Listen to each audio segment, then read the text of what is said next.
Hey guys, how's it going? So, you've probably already seen, or you should have seen, the philosophy of gun and gear buying video. If you haven't, watch that first. Here, we're going to talk about the philosophy of training. Now, if you are someone who already trains, then you probably know most of this. This is for new folks who are getting into this, or people who want to remind themselves of a approach for training.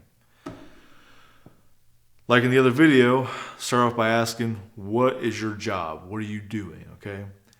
Are you a civilian or are you military, police, security? Different worlds, different jobs, different applications for all of this, different reasons for having this. If you're a police officer, this is your job day to day, right? If you're a civilian who works a factory job or an office job, this is not your day to day 9 to 5 job.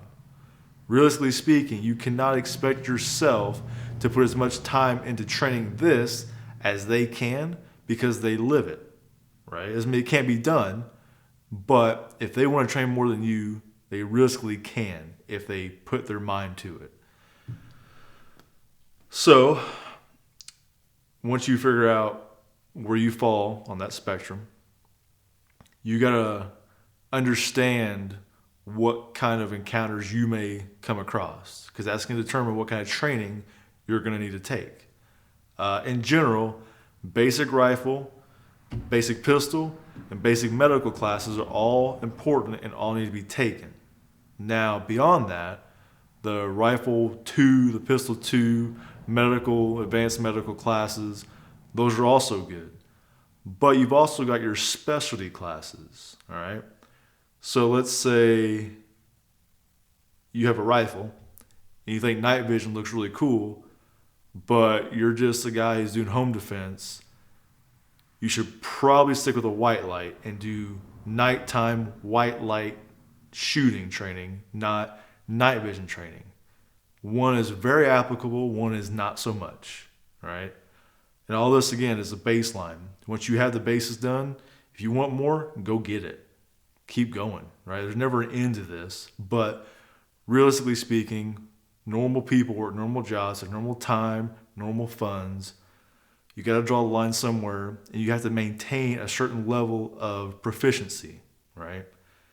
If all you focus on is this, because this is your bedside gun, this is your concealed carry gun, and you add in some of this, right, and never even touch a rifle training, you're going to be doing really, really well because this will cover a lot of bases for you that this will do you good for, but this is slightly different, right?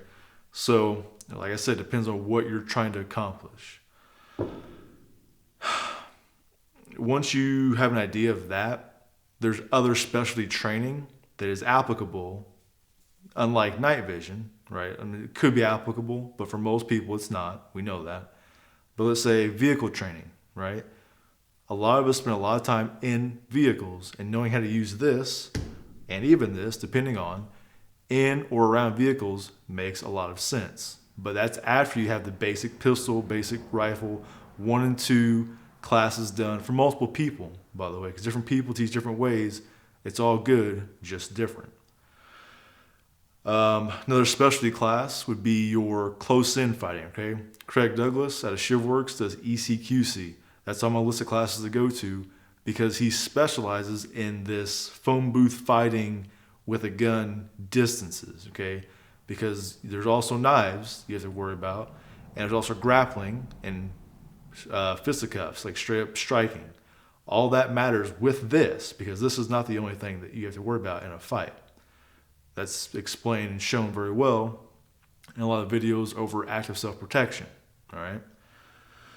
So, once you have an expectation what your job is, what gear you're going to focus on, then what kind of training you're going to need for the gear you're going to have, you might be asking yourself, why would I want to do this, right? Why does any of this make sense for me to do?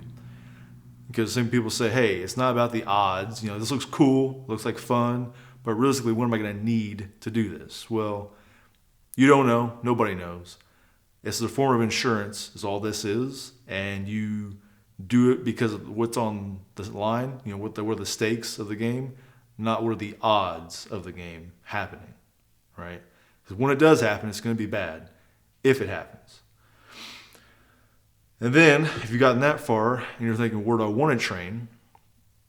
People I've trained with are Christopher Bondi from Regular Guy Training, John Lovell from the Warrior Poet Society, Pat Mack from T-Max, Chris Costa took his vehicle class, a very good class, and there's more on my list to go to. And these are all different people doing relatively the same thing with different backgrounds, different years of experiences, different life experiences, and different approaches, different personality types even.